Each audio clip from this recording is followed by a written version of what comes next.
Bonjour à tous et bienvenue sur Déclic Numérique. Dans cette nouvelle vidéo, aujourd'hui je voulais profiter de l'occasion qui m'était donnée de tester le Falcon Eyes F7 Fold pour vous parler un petit peu de l'éclairage LED en photo. C'est parti.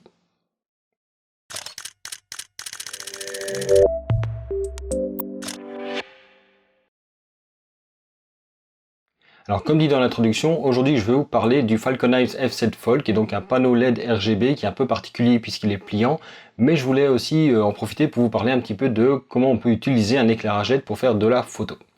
Si jamais éventuellement le produit en lui-même ne vous intéresse pas plus que ça, etc., mais que vous voulez surtout voir un petit peu ce que je pense de l'éclairage LED pour la photo, n'hésitez pas à utiliser les liens qui sont dans la description de la vidéo qui vous amènent directement au bon chapitre. Vous avez également les chapitres qui s'affichent dans la barre d'avancement de la vidéo.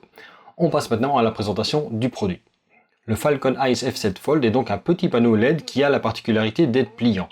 Il se présente en fait sous forme de deux Falcon Eyes F7 un petit peu améliorés par rapport aux anciens modèles, surtout en point de vue construction, qui sont assemblés par l'intermédiaire d'une charnière qui permet donc de le plier. Alors côté technique, ce panneau LED offre différents types d'éclairage. Le premier, c'est bien sûr les températures de couleur qui peuvent varier de 2700 Kelvin à 9000 Kelvin, ce qui est déjà assez large, avec forcément un réglage d'intensité également. Le panneau LED offre aussi un contrôle RGB, c'est-à-dire que vous allez pouvoir générer des couleurs en fonction des valeurs RGB ou éventuellement aussi en fonction des valeurs HSL que l'on trouve classiquement dans le logiciel de traitement. Ça veut dire que vous allez pouvoir générer une infinité de couleurs et donc pouvoir les utiliser que ce soit en vidéo ou en photo pour apporter de la couleur dans la scène. On est sur un mini panneau LED qui est quand même très solide, qui est construit en métal avec la particularité également d'avoir des aimants intégrés qui ne sont pas forcément suffisants par rapport à leur poids si vous les mettez sur une surface un petit peu trop petite. Mais si vous les mettez en pleine surface sur une surface métallique, une armoire métallique ou quoi, ça tient très bien, il n'y a pas de souci. Les deux panneaux se contrôlent totalement indépendamment, aussi bien d'un point de vue recharge que d'un point de vue contrôle de la lumière. Vous avez pour ça trois boutons, le bouton on-off qui permet également aussi de changer les différents modes. Vous avez un mode qui permet de changer les options des différents modes, que ce soit par exemple la saturation ou la teinte de couleur. Et enfin vous avez un troisième bouton qui permet de régler l'intensité de la luminosité. Ce panneau est également muni d'un pas de vis classique qui va donc permettre de le monter sur un trépied, moyennant un accessoire si vous en avez besoin. Pour ma part, j'ai reçu le kit complet du FZ Fold qui est composé d'une série d'éléments. Donc forcément, vous avez d'abord le panneau LED en lui-même. Vous avez également deux grilles nids d'abeilles qui viennent se glisser dessus, qui permettent vraiment de contrôler le flux lumineux, que je trouve vraiment très pratique à utiliser. Vous avez une multitude d'accessoires, notamment les câbles USB-C qui permettent de les recharger. Alors par contre, l'adaptateur secteur n'est pas fourni. Vous avez également un Magic Arm qui est fourni avec un adaptateur éventuellement pour la griffe de flash. Le Magic Arm est très bien fait. Vous avez même des pièces de rechange qui permettent de changer les petits joints qui permettent vraiment de gérer le serrage. Vous avez des clés Allen pour le montage et le démontage des éléments. J'en parlerai un tout petit peu après d'ailleurs de ça. Vous avez un diffuseur qui se présente un petit peu comme un bonnet de douche, c'est pas forcément ce que je préfère de ce côté-là, mais c'est toujours bien qu'il soit fourni. Et alors vous avez une grande grille qui va permettre elle d'être montée sur l'ensemble des deux panneaux, de manière à de nouveau canaliser le flux lumineux. C'est pas celui que je préfère les deux grilles, mais de nouveau c'est intéressant d'avoir cet élément-là, parce qu'une fois monté sur le panneau, ça évite qu'il bouge dans tous les sens, et l'air de rien, ça permet de bien contrôler le flux lumineux.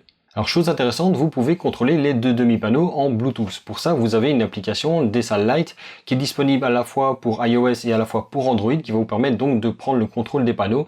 Et je pense que ça c'est vraiment quelque chose de très utile parce que même si les contrôles au niveau des panneaux fonctionnent très bien, c'est beaucoup plus simple de les gérer à travers une interface de type smartphone. L'application vous permet de contrôler les deux panneaux indépendamment et donc pouvoir vraiment les contrôler avec des effets totalement différents. Et d'ailleurs permet également d'intégrer d'autres éclairages de type Falcon Eyes pour les contrôler. Cette application n'est pas dédiée au F7 Fold, il est en fait disponible pour la gamme des équipements compatibles de chez Falcon Eyes. Cette application permet aussi de contrôler les deux panneaux en simultané et ça devient intéressant parce qu'à partir du moment où ils sont montés ensemble mais que ces deux panneaux en fait fonctionnent séparément, si vous n'avez pas une application qui permet de les contrôler ensemble, ça devient compliqué d'avoir des réglages un petit peu précis. L'application est très simple d'utilisation, vous allumez le panneau, vous allumez votre smartphone ou votre tablette, vous activez le Bluetooth, vous lancez l'application et à ce moment-là, vous n'avez plus qu'à rajouter les équipements, il va automatiquement les détecter, vous les rajoutez et une fois qu'ils sont rajoutés, vous pouvez à ce moment-là les contrôler. Vous avez un certain nombre de scènes prédéfinies, donc c'est-à-dire des effets lumineux qui sont disponibles. C'est plutôt orienté vidéo, mais certains peuvent être intéressants en photo également. Vous pouvez comme ça les choisir directement depuis l'application. Vous avez par exemple un mode stroboscope, vous avez un mode qui passe toutes les couleurs en revue, vous avez un mode ambulance, un mode éclairage de TV, un mode éclairage de chandelle, peu importe. Bon là c'est pas le plus intéressant, mais sachez que tous ces modes-là sont disponibles et si vous êtes intéressé au niveau de la vidéo, ça peut être intéressant pour rajouter des effets spéciaux sans devoir bidouiller en post-production. Alors avant de passer à l'intérêt d'utiliser des panneaux LED en photographie, j'ai quand même vous donner mon avis sur ce panneau LED en particulier. Alors côté lumière, j'ai vraiment rien à dire. On a quelque chose de puissant puisqu'il est donné pour 10 700 lux à 30 cm. Donc c'est pas non plus énorme, il ne faut pas croire que c'est comme un flash, mais ça n'empêche que vous avez quand même un niveau de luminosité qui est largement suffisant. Vous verrez des exemples de réglages que j'ai utilisés au niveau de la prise de vue en photo avec ce panneau LED. Vous verrez que c'est tout à fait suffisant pour faire de la photo, d'autant plus si vous faites des objets fixes, là il n'y a vraiment aucun problème.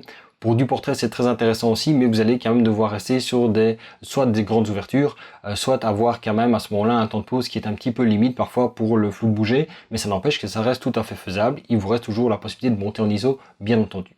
Alors côté qualité de lumière, donc comme je disais, j'ai vraiment rien à dire. La qualité, aussi bien en mode température de couleur qu'en mode RGB, est vraiment très bonne. Ce que j'apprécie particulièrement, c'est que ce sont des LED différentes qui font les températures de couleur et les RGB. Ça veut dire qu'à ce moment-là, on a un bon spectre lumineux et un bon rendu des couleurs. L'autonomie est quand même excellente aussi.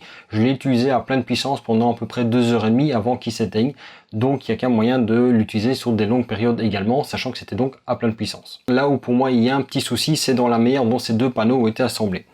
Pour vous montrer, ces deux panneaux en fait sont donc ici articulés. Déjà, ce que je trouve dommage, c'est qu'on puisse pas les replier dans l'autre sens. Vous pouvez donc les disposer comme ceci, mais vous pouvez pas aller plus loin qu'un panneau plat si vous voulez. Et donc ça limite un petit peu le champ d'utilisation. Et ce que je trouve vraiment très dommage par contre, c'est que le système de fixation qui les relie ne soit pas prévu pour être démonté. Alors c'est démontable, d'ailleurs avec les clés Allen qui sont fournies, on peut un peu bidouiller et arriver à les démonter, mais je vous garantis que pour essayer de les remonter par contre, c'est la croix et la bannière. Donc je vous déconseille de le faire. Dans le cas où vous voulez deux panneaux séparés, achetez deux F7 séparés, ce sera beaucoup mieux que d'en acheter un grand. L'intérêt de l'avoir ici en double, c'est bien sûr d'avoir une plus grande surface, mais dans ce cas-là, c'est dommage qu'on n'ait pas au niveau des panneaux un système de contrôle commun, c'est-à-dire que notamment qu'on ait un seul câble d'alimentation pour les recharger. Il vous en faut deux, donc il faut deux alimentations secteur aussi. Et les panneaux de commande sont également dédoublés. Donc sans application externe, vous ne pouvez pas les piloter en même temps. Ça c'est un petit peu dommage par rapport à l'idée qui pour moi est très bonne à la base, c'est-à-dire de grouper deux panneaux. Pour moi, il faudrait que quand les deux panneaux soient groupés, les deux soient contrôlables d'un seul tenant et donc de pouvoir l'employer comme une vraie unité. C'est faisable à travers l'application, ce n'est pas faisable à travers les contrôles directement ici. Donc ça c'est vraiment l'élément que je trouve un petit peu dommage, c'est que même si l'idée en soi était bonne, au final la seule chose qui a vraiment été rajoutée par rapport à un FZ normal, c'est la jonction des charnières. Pour ma part, ce que je vais faire une fois que j'ai terminé cette vidéo, c'est virer les deux charnières et les garder comme deux panneaux séparés. À noter quand même ici que le F7 Fold est moins cher à l'achat que deux panneaux séparés, donc éventuellement, surtout si vous prenez avec le kit complet, ça peut être plus intéressant si vous voulez deux panneaux d'acheter ça et simplement virer les deux charnières. Mais si vous le faites, à mon avis, vous faites sauter la garantie fournisseur parce que je pense pas que ce soit vraiment prévu pour. Et ne vous attendez pas à pouvoir le remonter sans aucun souci. J'ai galéré pendant une demi-heure pour le faire. Alors quel est l'intérêt d'utiliser un panneau LED en photographie et principalement un panneau LED RGB? C'est la question que je me suis posée au moment où on m'a proposé de me l'envoyer pour le tester, tout simplement parce que je voyais pas trop ce que ça allait pouvoir faire sur la chaîne, puisque principalement moi je fais de la photographie et très peu de vidéos, si ce n'est ce que je suis occupé à faire ici. Le premier point fort de ce genre de panneau LED, c'est déjà le fait de pouvoir contrôler la température de couleur. Alors si vous n'avez qu'une source lumineuse, ça n'a pas d'importance. Par contre, si vous faites des photos à la fois en intérieur et en extérieur, suivant que vous soyez en plein soleil ou que vous soyez à l'intérieur avec un éclairage de type incandescent, si vous employez un flash par exemple, vous allez avoir un problème au niveau des températures de couleur utilisées. Imaginez par exemple la scène où vous voulez photographier quelqu'un qui est éclairé par une bougie et apporter un éclairage ambiant pour un petit peu réduire le contraste ou un petit peu réduire la scène. Dans ce cas-là, si vous mettez un flash, vous allez avoir deux problèmes. Le premier, le flash va être beaucoup trop puissant souvent et dans ce cas-là va totalement annihiler l'éclairage naturel de la bougie. Et l'autre problème, c'est la température de couleur que vous allez devoir corriger en mettant une gélatine sur le flash. Ici, avec ce genre de panneau-là, éventuellement, vous pouvez mettre un diffuseur devant, mais vous allez pouvoir choisir la bonne température de couleur en fonction de la scène et donc avoir un éclairage homogène. Vous pouvez également totalement prendre ça à contre-pied et dire ok, vous allez jouer justement sur un contraste de température de couleur, en jouant par exemple avec un éclairage extérieur qui est assez froid et rajouter un éclairage venant à l'arrière ou quoi au niveau du visage pour simplement montrer cette impression d'intérieur-extérieur en jouant sur différentes températures de couleur. Alors bien sûr c'est tout à fait faisable avec un flash aussi, mais l'avantage du panneau LED ici c'est que vous n'avez pas besoin de vous encombrer d'équipements complémentaires, vous pouvez simplement le régler à la bonne température de couleur pour le faire. Là où ça devient vraiment très intéressant aussi, c'est qu'avec le panneau LED, vous allez aussi pouvoir jouer sur des ambiances de couleurs. Et si vous voulez par exemple faire une scène avec des rouges dedans ou des verts ou des bleus, de nouveau c'est faisable au niveau d'un flash, mais de nouveau vous allez avoir besoin de changer les gélatines, etc. Et vous allez souvent avoir le problème aussi que pour des ambiances un petit peu feutrées, des ambiances un petit peu plus douces, vous allez souvent vous trouver avec un flash qui est parfois un petit peu trop puissant et vous allez avoir besoin à ce moment-là soit de fermer le diaph, soit éventuellement de diffuser un petit peu plus la lumière ou éventuellement employer peut-être un filtre pour bloquer une partie de la lumière. Et donc là ça devient un petit peu embêtant.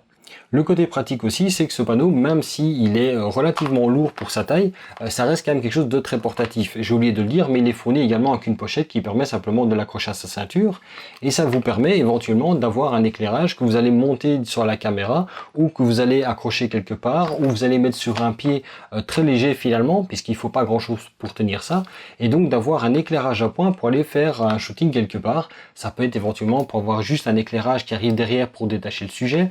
Ça peut être comme éclairage principal, ça peut être pour un éclairage d'ambiance.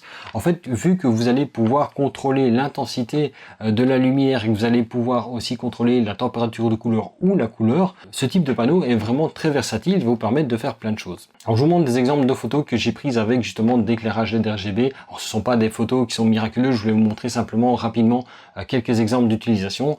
Vous allez principalement voir ma tête et quelques essais que j'ai fait chez moi parce que de nouveau, vu les circonstances de confinement et la chaleur qu'il fait dehors, c'est pas forcément le meilleur moment pour tester du matériel. Mais vous avez des exemples, vous pouvez aussi par exemple en faire du light painting. Alors là il y a moyen de faire des choses très rigolotes avec. La première chose c'est de l'employer vraiment comme une torche lumineuse et de peindre des zones, ou en fait de jouer sur le déplacement du panneau LED ou du stick LED ou tout ce que vous voulez en LED et pour faire justement comme ça des effets lumineux directement à la prise de vue en pose longue. Vous pouvez également donc forcément l'utiliser avec différentes couleurs pour éclairer différemment un portrait. Vous pouvez jouer sur des contrastes de couleurs pour donner un petit peu plus de caractère. Vous pouvez tout à fait l'utiliser également pour colorer un fond par exemple ou pour éclairer un fond. Bref, il y a plein d'utilisations pour ça au niveau de la photographie. Je pense qu'on peut totalement l'utiliser exactement comme on utiliserait n'importe quelle autre source lumineuse, si ce n'est qu'on n'a pas besoin d'accessoires complémentaires ou éventuellement ce qui est fourni ici dans le kit avec une grille qui permet de contrôler le flux, avec un diffuseur qui permet d'un petit peu homogénéiser la source. Et alors quelque chose qui n'est pas possible par contre du tout avec un flash, c'est de jouer sur des flous de mouvement. Un flash va vous donner un éclair lumineux qui quoi qu'il arrive va vous figer le sujet ou à peu de choses près. Avec un éclairage continu, vous avez la possibilité de jouer sur des effets lumineux et donc par exemple comme ça de volontairement avoir un flou de mouvement au niveau de votre sujet pour donner un aspect un petit peu particulier. Vous verrez dans les exemples de ce que j'ai fait là, ça fait un petit peu surréaliste et je dis pas forcément que c'est la photo du siècle, mais voilà des idées de ce que l'on peut faire avec ce genre d'éclairage. Donc pourquoi utiliser un éclairage LED finalement plutôt éventuellement qu'un flash? Je pense vraiment que c'est le côté versatile qui est intéressant, le fait de pouvoir changer les différentes températures de couleur, de pouvoir plus facilement ajuster l'intensité, d'éventuellement avoir des options comme le contrôle via un smartphone quand c'est disponible, et le fait aussi que vous allez pouvoir créer des effets lumineux qui ne sont pas forcément possibles avec d'autres types de sources de lumière, que ce soit du line painting, que ce soit éventuellement de jouer sur des flous de bouger, que vous allez pouvoir éventuellement aussi combiner avec un flash, puisque vous allez pouvoir éventuellement contrôler la température de couleur du panneau et la faire matcher avec le flash. Donc ça aussi c'est possible, c'est pas forcément évident à réaliser, mais ce sont des possibilités qui sont présentes, d'autant plus que ce genre de panneaux sont généralement assez puissants. Alors pour de la photo de produit ou d'objet, ce genre de dispositif est très pratique aussi, puisque finalement il ne prend pas beaucoup de place, il est assez puissant, et rien ne vous empêche de mettre devant un parapluie ou le mettre dans une softbox pour diffuser, ce qui vous permet d'avoir un éclairage très doux et finalement quelque chose de très facile à utiliser. Le côté alimenté par batterie est très pratique aussi.